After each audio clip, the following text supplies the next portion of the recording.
Hello நமஸ்காரம். இன்றைக்கி மடிப்பாக்கம் சுந்தரி மாமியாத்து கிச்சனில் இழகாலத்து மாவு எப்படி ரெடி பண்ணுறது அப்படிங்கிறத தான் பார்க்க போகிறோம். ஆடி மாதம் பிறந்துட்டாலே அடுத்தடுத்து பண்டிகை நிறைய வரும். நம்ம பண்டிகை நாளில் நிறையவே வேலை இருக்கும் நம்மளுக்கு. அந்த டைமில் இழகாலத்துக்கு ஊற வச்சு அரைச்சி போடணும் அப்படின்னு வரதே ரொம்ப வேலையாக இருக்கும். அடுத்தடுத்து வேலை இருக்கிறத அப்புறம் அது ஒரு வேலையாக போயிடும். அதனால் நம்ம முன்னாடியே இந்த ஃப்ரீயாக இருக்கிற டைமில் நம்ம இந்த இழகாலத்து மாவு ரெடி பண்ணி வச்சிட்டோம்னாக்க பண்டிகை நாளில் ஈஸியாக கோலம் போட்டுடலாம். வாங்க இப்போ எப்படி பண்ணலாம் அப்படிங்கிறத பார்க்கலாம். நான் இப்போ 1 டம்ளர் அளவுக்கு அரிசி எடுத்துட்டுருக்கேன். நான் இந்த மாவை ரேஷன் அரிசியில் தான் பண்ண போகிறேன். உங்களுக்கும் கிடச்சிதுன்னா அதிலே பண்ணிக்கலாம். அரிசியை நல்லா 2 மணி நேரத்துக்கு ஊற வச்சுட்டு நல்லா களைஞ்சிக்கணும். 2-3 தடவை களைஞ்சிட்டோன்னா நல்லா வெள்ளை வெள்ளையர்னு வரும். களைஞ்சிவிட்டு நம்ம மிக்ஸி ஜாரில் போட்டுட்டு அதை நல்லா நைஸாக அரைச்சிக்கணும். ஒரு 1/4 டம்ளர் தண்ணியை விட்டு அரைச்சா போகிறோம். அதில் ஒரு சுற்றிட்டு அப்புறம் 1/4 டம்ளர் தண்ணியை விட்டு நல்லா எவ்வளோக்கு எவ்வளோ முடியுமோ அவ்வளோக்கு அவ்வளோ வழவழன்னு அரைச்சிக்கணும். அந்த மாவை நிறையா போடுற மாதிரி இருந்தால் கிரைண்டரில் கூட போட்டு அரைச்சிக்கலாம். இப்போ நான் கொஞ்சமாக தான் போட்டதுனால மிக்சியில் போட்டு அரைச்சிட்டேன். இந்த அரைச்ச மாவை ஒரு தட்டில் கொட்டி அப்படியே கையால் நல்லா பரத்தி விட்டுடணும். அந்த மாவை ரொம்ப திக்காக இல்லாமல் ஒரு 2 தட்டில் கூட கொட்டிக்கலாம். மெல்லிசாக பரத்திட்டோன்னா ஒரே நாள்லேயே நல்லா காஞ்சிரும் இந்த மாவு. இப்போ இந்த தட்டில் கொட்டி பரத்தின மாவை கொண்டு போய் வெயிலில் நல்லா மொட்டை மாடியில் வச்சுட்டோன்னாக்க ஒரு கிளாத்தை போட்டு மூடி வச்சுட்டு வந்துடணும். அப்போ தான் தூசி கீசி படியாமல் இருக்கும். இந்த மாவு ஒரே நாள்லேயே அப்படியே காஞ்சி பாலம்பலமாக அப்படியே வெடித்து வந்துடுத்து பாருங்கள். அந்த அளவுக்கு காஞ்செடுத்து ஒரே ஒரு நாள் வெயிலே சூப்பராக காஞ்செடுத்து இதை அப்படியே எடுத்து வச்சோன்னா உள்ளுக்குள்ளே துளி ஈரம் இருந்தால் ஒரு மாதிரி பூஞ்சை காலம் பிடிச்ச மாதிரி ஆகிடும். அதனால் இன்னும் ஒரு நாள் நல்லா காய வச்சுட்டு எடுத்து நம்ம பாட்டிலில் ஸ்டோர் பண்ணி வச்சுக்கலாம். இப்போ ஒரு கிண்ணத்தை எடுத்துகிட்டு அந்த மாவுலேருந்து ஒரு பொடியை எடுத்து போட்டுன்ட்டு கொஞ்சமாக தண்ணியை விட்டு அதை நல்லா கரைச்சிக்கலாம். தண்ணியை விட்ட உடனே தானாகவே கரைஞ்சிரும். அதை ரொம்பலாம் கஷ்டப்பட்டுலாம் கரைக்க தேவையில்லை. அப்படியே ஊறி நல்லாவே கரைஞ்சிரும்.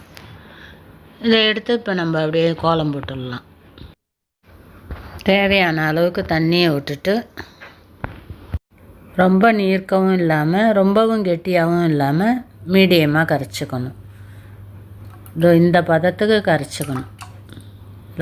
இந்த மாவு நல்லா கரைச்சிட்டு இப்போ ஒரு சின்ன ஒயிட் கிளாத் எடுத்துட்டு அப்படியே கொஞ்சமாக லைட்டாக புழிஞ்சு விட்டுட்டு 2 விரலுக்கு இடுக்கில் வச்சுட்டு இதை போடுற மாதிரி போட்டுட்டாக்க ஈஸியாக இழகோலம் சூப்பராக வரும். அரிசி மாவுலாம் நம்ம கரைச்சி சில சமயம் அரிசி மைதாவை போட்டு மிக்ஸ் பண்ணி அவசரத்துக்கு கரைச்சி போடுவேன். நானே போட்டேன்னா அதை மறுநாள் அதை துடைக்கிறதுக்குள்ளே பொறுன்னு ஆகிடும். மைதா அப்படியே பிசுக்குன்னு ஒட்டின்னு இருக்கும். இது மாதிரி நம்ம ரெடி பண்ணி வச்சிட்டோம்னாக்க எப்போ வேணால் நம்ம கோலம் போட்டுக்கலாம். சாமி இடத்துல கூட வெள்ளிக்கிழமை ரெகுலராகவே போட்டுக்கலாம்.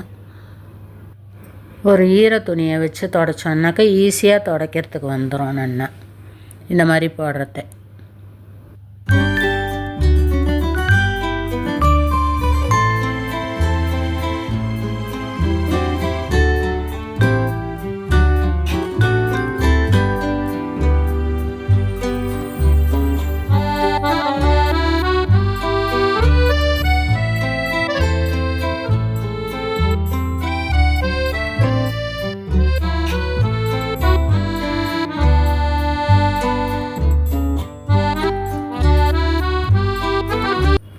இழகோலம் போட தெரிஞ்சவா இதே மாதிரி இந்த மெத்தடில் போடலாம். சில குழந்தைகள் சின்ன குழந்தைகளுக்கு போட வராது. அவள் என்ன பண்ணலாம், ஒரு பட்ஸ் எடுத்துட்டு அதில் துவச்சி இதை இப்போ நான் காமிக்கிற மாதிரி இப்படியே இழுத்துன்னு வந்தால் கூட நெல்லியாக அதுவும் ஒரு அழகாக கோலமாக ஆகிடும். கையில் துணியை வச்சுட்டு 2-3 தடவை ப்ராக்டிஸ் பண்ணிகிட்டே இருந்தோன்னா அதுவே தானாகவே பழகிடும். அப்படி வராதவா இதே மாதிரி போட்டுக்கோங்க.